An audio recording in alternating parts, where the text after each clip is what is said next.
On en parle justement avec vous, Denis Jacob. Vous êtes secrétaire général du syndicat Alternative Police CFDT. La saisie de l'IGPN était-elle nécessaire selon vous ? Dans ce type d'affaires, l'IGPN est régulièrement saisie. Là, en l'occurrence, c'est une saisie qui a été faite par le parquet. Bien évidemment, quand on voit cette vidéo, effectivement, on ne peut pas rester sans déclencher une enquête. Pour autant, les images ne sont pas forcément celles que l'on croit ou qu'elles veulent laisser comprendre. Il n'y a pas de version longue. Ça, c'est une vidéo amateur. C'est une vidéo amateur de quelqu'un qui réside à proximité. Il y a les vidéosurveillance de la ville. Du parking qui va venir compléter l'enquête et déterminer si effectivement il y a eu manquement de la part de nos collègues, ce qui ne semble pas être le cas aujourd'hui à la lecture des explications fournies par mes collègues. Il n'y a pas de raison de les mettre en doute. On voit effectivement un policier qui fait le geste de donner un coup de pied, selon mes informations. C'est un geste qu'il fait, mais qu'il ne donne pas dans l'individu lui-même. Sinon, je ne pense pas que c'est 3 jours d'ITT qu'il aurait eu, mais beaucoup plus, parce que vous imaginez bien qu'un coup de pied dans la figure, ça laisse autrement des traces que 3 jours d'ITT pour le visage tuméfié. Visage tuméfié que mon collègue a aussi, parce que vous l'avez vu. Oui, on voit qu'ils se battent. Ils se battent. Il n'y a pas que mon collègue qui donne des coups. L'individu donne des coups. Il faut savoir que nous sommes dans le cadre d'une intervention de police, qu'il ne s'agit pas de soupçons de trafic de stupéfiants, mais d'un flagrant délit de trafic de stupéfiants, c'est-à-dire que les collègues en tenue ont vu l'individu vendre de la drogue qui a été récupérée par les effectifs. Quand les guetteurs ont vu les effectifs en tenue, ils ont sifflé, comme ils pratiquent habituellement. Le dealer a commencé à se sauver et il s'est trouvé face à face avec le collègue qui était en civil, qui lui a décliné qu'il était policier et a tenté de procéder à une interpellation. Face à la véhémence de l'individu, qui fait quand même 1m80 pour 85 kg. C'est l'individu qui a commencé à frapper ? Ben, c'est le policier qui essaye de l'interpeller. Et l'individu se débat. Donc, pour le maîtriser, il utilise la force nécessaire, comme on a l'habitude de le faire dans le cadre d'une intervention et d'une interpellation qui se passe mal. Et après, il y a l'échange des coups. Il ne faut pas oublier que nous sommes dans un quartier très difficile, qui est une plaque tournante de la drogue, où les interventions de police sont particulièrement complexes et qu'il faut intervenir le plus vite possible pour éviter d'avoir des attroupements et potentiellement une dérive en violence urbaine.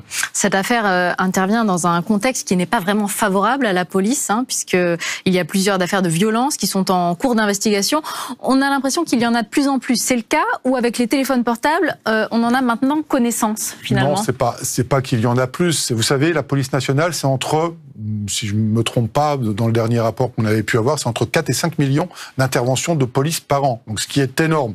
Alors, effectivement, aujourd'hui, les réseaux sociaux, les téléphones portables qui sont désormais équipés d'appareils photo et vidéo, fait qu'on a la plus grande facilité de filmer une intervention de police, de la mettre en ligne. C'est la guerre des images.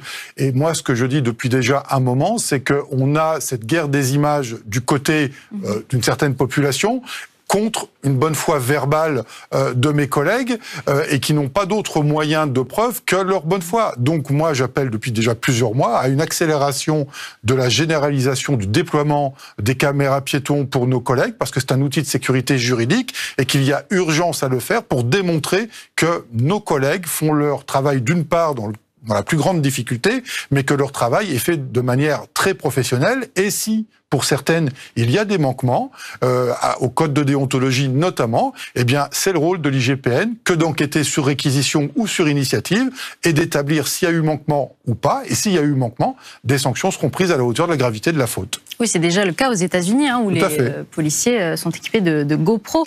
On a l'impression que c'est toute l'autorité qui est remise en question. Cet été, de nombreuses permanences d'élus ont été vandalisées. N'y a-t-il pas un problème plus profond, finalement ?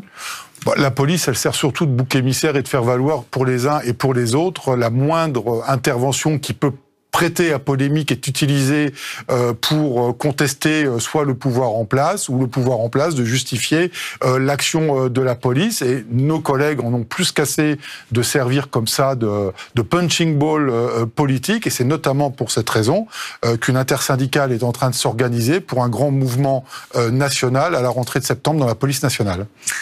Et puis j'ai enfin une dernière question. On risque d'atteindre un triste record cette année avec 90 suicides de policiers.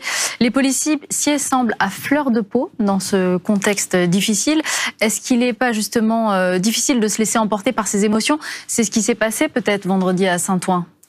Non, je ne pense pas que mes collègues se laissent emporter par l'émotion. Ce sont des professionnels de la sécurité. Ils ont une formation d'1 an en école.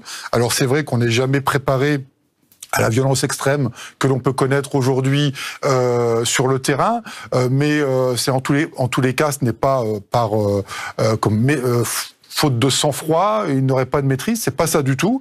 On a affaire à des individus qui ne sont pas représentatifs de la population française, fort heureusement, mais des individus particulièrement violents qui défendent un territoire sur lequel il est très compliqué d'intervenir et de faire appliquer la loi de la République, et que malheureusement, la seule façon de les maîtriser, c'est d'utiliser la force nécessaire pour maîtriser et surtout interpeller et déférer à la justice. Cet individu, ce qu'on ne voit pas dans la vidéo, quand il a été menotté, il a essayé de s'échapper, on a réussi à le maîtriser, et que dans le fourgon de police, il a commencé à jeter des coups de pied à tous les fonctionnaires de police, et qu'on a été obligé de le maîtriser avec le taser, mais de manière par contact, ce qu'on appelle par contact, et non pas à distance avec les deux petits crochets qu'il y a dans le taser, mais directement à contact pour éviter qu'il soit plus virulent qu'il ne l'était. Je vous remercie, Denis Jacob. Vous êtes secrétaire général du syndicat alternatif police CFDT.